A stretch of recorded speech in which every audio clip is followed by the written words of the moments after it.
and welcome to Pictorial Planet. My name's John Finch.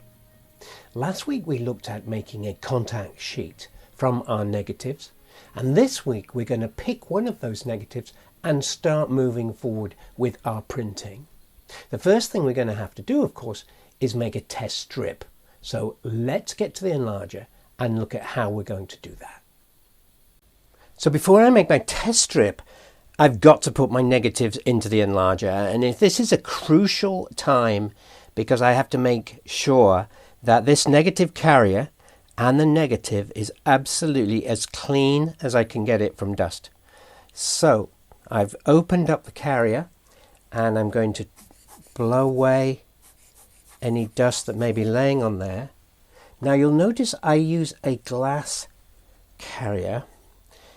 It has glass on both sides of the negative, and the advantage of that is to keep the negative absolutely flat to the plane of focus. Now if you have a glassless carrier, the advantage is you don't get as much dust perhaps, but often the negative is not held completely flat, and so you can have focus issues, especially when the negative warms up and pops, and then you have to refocus it. So if you're having that problem, look for a glass carrier like this one, and the top glass nearest the light source is anti-Newton glass, and you can tell that because it's slightly grey looking. It's actually covered in thousands and thousands of little dimples so that it doesn't completely contact the negative, and that stops Newton rings forming. So very important, if you've got a glass carrier like this that sandwiches the negative, to have anti-Newton glass near the light source. Easy to get hold of. So there, I've got that completely dust free, I believe. And now for the negative. So let's get the negative out, and I've chosen negative number 6. So my hands are clean. I've washed them with dish soap, and I'm holding them by the edges only. And there's number 6, which I chose, and I put my negatives on the light table. I beg your pardon, my contact sheet on the light table, and I examined them carefully to make sure I had focus and depth of field. I'm happy with this particular negative. There's a few I'm happy with, but I just thought I'd use this one to demonstrate, and there it is. So I'll pop that on there like that. Now the emulsion of the negative should be facing down towards the paper. The shiny side should be up towards the light. Just like when we made our contact sheet, we want emulsion towards emulsion. So there we are, we've sandwiched the negative inside our carrier, and I'm going to pop it inside the Enlarger now. Okay, so the next thing is I'm going to adjust the Enlarger and make sure I'm getting the crop and enlargement size that I want. So back with you in a moment. Now that the negative is in the Enlarger and I'm actually displaying it on my easel, I can see that there's light going from the Enlarger down these edges of the easel, and that could cause problems on my paper. There could be some light creeping in onto the paper at the edges, and of course I don't want that. So I'm now going to adjust the Enlarger just to cover up these edges, but I don't want to cover them up completely, so I want to leave a little bit of Enlarger light around the edge of the easel, but just bring in the shutters. Then this Enlarger has these shutters like that. You can see me moving a shutter right in there. I'm going to move that out to just past the edge of the easel. Yes, lovely. There. So I think now I'm protecting any stray light getting onto the paper.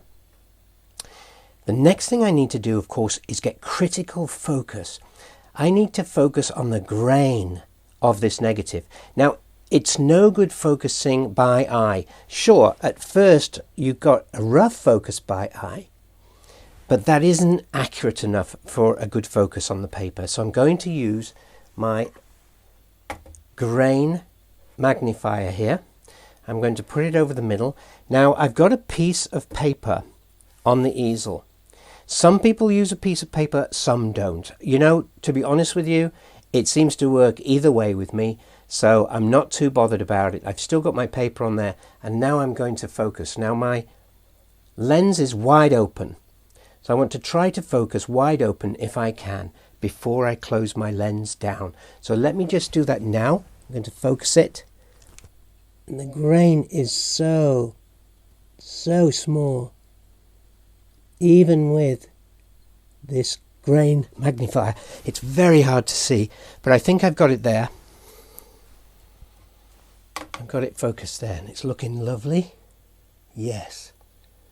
Okay, so now that I've got it in focus, I'm going to close down my Enlarger lens. This is important. All lenses are optimized round about 2 to 3 stops down from wide open. So with my particular lens, I use a Nikon lens in my Enlarger, and this is the 80mm. I'm going to close it down 2 stops, and that seems to be optimum for me. I've done a few tests and found that is the sharpest that this lens can deliver. So it's a 5/6 lens, so I'm closing it down to f11. And now on the camera it's probably getting very dark, and you won't be able to see very much anymore. So I'll open it up just so you can see what I'm doing. But when I actually do the exposure, I'll be closing it down 2 stops. So there we are. We've now got the negative set up. It's been cleaned. I've got it nicely cropped. This is exactly how I want the picture to go. I've got it focused. I'm ready now to do my test strip. So I'm going to get some paper out now for my test strip. So I'm using fiber base today. I don't normally put it on the easel like this because it could move, but I want to show you. So let's pop this out here, get a couple of sheets out, and I keep them face down. Even though I've tested this safe light, I still don't want to put it face up in the safe light and have any possibility of fogging. So I'm keeping it face down as a little insurance policy. I'm going to get one sheet out, and I'm going to cut a piece, and it's about 2.5 to 3 inches thick. Some people use a whole sheet to do their test strips, but I find that wasteful, and paper's very expensive now, so I don't want to do that. So I've got it still face down. This is my test strip. I'm going to write on the test strip now and just write my plan. And the reason I write on the back of the paper is because later on, if I've done 2 or 3 test strips and I'm looking at them and suddenly one of the others catches my eye and I think, oh, I like that one, I need to look on the back of it to see what I was doing. So this is F11 and it's in 5-second strip. Starting at 5, 10, 15. We're going to go 5, 10, 15 because I'm used to this developer and I'm used to how it develops this film, and I know that we're probably going to be round about the 10-second mark. Alright, so I've got my paper now face up towards the negative. I put across my red filter. In your Ilford multigrade kit, you'll also find a red filter that you can slip in, but I'm going to be using my color head for this particular graded enlargement. So I've got my red filter in. I'm going to turn the Enlarger light on and I'm going to set up where I want this to be. So that's looking there. I want it there. Okay. So make sure I shut down my lens, switch off the light, remove the red filter. I'm going to give 5 seconds for my initial exposure. So here we go. I'm at grade 2. Now this is medium format, so grade 2 is where you would start with medium format. I'm going to give it another 5 seconds, covering up about a third of the paper.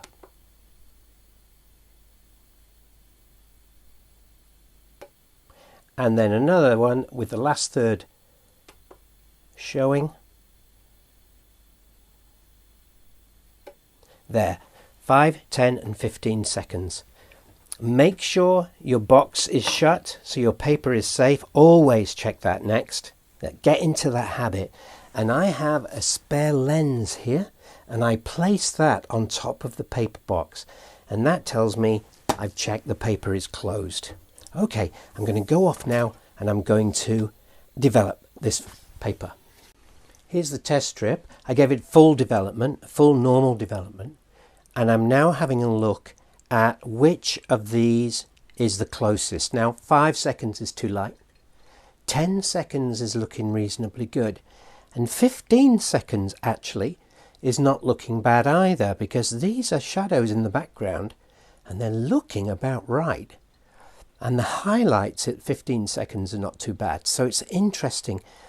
I'm feeling that somewhere between these two, between 10 and 15 seconds is a good time. Now I could dry this and look at it dry, but at this point I'm going to make a strip, another strip, but this time I'm going to use 12 seconds for the whole strip, and I'm going to have a look at that when it's dried. So let's get back under the enlarger and do that 12-second exposure. I'm still at grade 2. I'm happy with that so far. So let's get back there and do that exposure. I've cut another strip from a piece of paper, and I'm going to use this. I'm going to write on the back what I'm doing. Very important, because it's so easy to forget when you're doing this for an hour or two. So this is going to be 12 seconds, grade 2, and F11. Pop it under. You'll see that I've got marks on my easel, and you might be wondering what they're for. They're actually to help me work out where parts of the image are. So when I'm enlarging the image, when I'm first focusing it, and there's an important part like the apple, which is here, I look at these marks to see whereabouts it is, so that I can always put my paper in the right place. So that's a little tip for you. Put some white bits of sticky tape around your easel and use it to gauge where things are. So here we are. I'm going to now set my timer for 12 seconds. There we are, 12 seconds. My enlarger is all set up. I haven't changed anything, and I'm going to now expose. All right, let's get that in the developing tray and have a look at it. Here is the new test strip, and it's looking nice. It's very sharp, just as I thought it would be, but I think it's a bit too dark. So let's have a look at the original strip here, and we can look at the apple, which is the bit I'm particularly interested in for the image. Now, I think it's a bit too dark, so I'm going to go back to 10 seconds. Remember, this dries down a little bit, so I want it slightly lighter rather than too dark. Otherwise it'll become very dark. So let's get back into the enlarger. Let's try 10 seconds. The second thing I can tell from this second test strip is the grade is pretty close. I'd like to increase it a little bit, so I'm going to go up to grade 2.5 for my next test strip. 10 seconds, 2.5. Let's get back into the enlarger. Let's have a look at this test strip now, and I'm liking what I'm seeing. We're really getting some lovely definition. The highlights are starting to stand out, which I like. Let's just compare it to the 12 seconds. So the 12 seconds above and 10 seconds below. And I'm looking at the highlights, because when you are working out your time of exposure in printing, it's the highlights you're looking at. That's what you're trying to get right. The shadows, the dark areas of the photograph are made by the grade. So I'm looking at this highlight area here on the apple, the reflection of the light, and I'm liking the lower one better. There's better reflection. It's paper white, so you could call it specular. There's still detail in some of it, but it's very nice. It's starting to look really three-dimensional, and three-dimensional means you're really honing in on your time and on your grade. So now I'm looking at the shadows. Let's see the shadows. So the shadows here in this leaf are lovely. I can see detail in them, but they're dark. They're nearly black. There are little black areas, and that's important too. In my photography, I believe there should be something completely black and something completely white in your photograph. And it doesn't have to be a lot, but it means you've got your contrast right. If you think about a histogram in digital photography, you're looking to get just a touch of clipping in the highlight and a touch of black. And so this is what I'm achieving now. So I'm liking this. 10 seconds at grade 2.5. It's looking really good. Let's do a full print at that to see what it looks like. Before I do that, I've used these strips because it saved me a lot of paper. I've actually only used one sheet of paper, and I found out my time and I found out my grade. Now, of course, I got lucky, if you like, because I knew with my developer and with this film what grade it's probably going to be around. I knew it would be between 2 and 3, and I knew that the time of a correctly exposed negative would be around about 10 seconds. So knowing that is helpful, and you'll get used to that too. You'll get used to, if you stick to the same film and stick to the same developers, you'll know how long it will take to expose those to get a really good print. So now I'm on 10 seconds, grade 2.5. Let's do a full-size print. Before I do this full-size print, I need to write down on the back of it my settings. It's really important because I will look at this later in a day or two or a week or a year, and I'll want to know how I exposed this. So I'm going to write on the back of the print, grade 2.5, 10 seconds. The height of the enlarger is 38 and the f-stop f11. And finally, with this particular enlarger, I have a density setting, so I want to write that down, and I'm on density 55.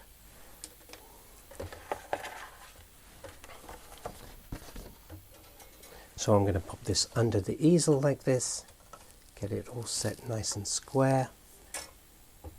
There we are. I've got everything set up. Let's make the exposure. Check that I've put my spare lens on top of the paper. That means the paper's protected. And I'm going to go and develop this. Here is the print. I'm really starting to like it. It's getting that three-dimensional look. The highlights are lovely. But of course there's going to be dry down, and I have to take that into account. So I made a second print, and this time I reduced exposure by 10%.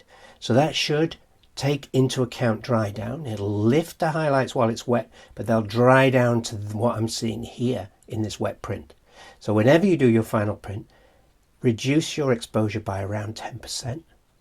Secondly, I wanted to darken the shadows a little bit, so I increased the grade to grade 3. So that's what this print is. That's 9 seconds at grade 3. I'm going to dry this down and we'll have a look at it next week. And in fact, next week we're going to start fine-tuning this to make it even better. So please subscribe to the channel so you catch that video when it comes out. Give me a thumbs up. A big shout out to my patrons. They're the people who bring you all this YouTube channel. So thank you, patrons, very much. And I'll see everybody next week.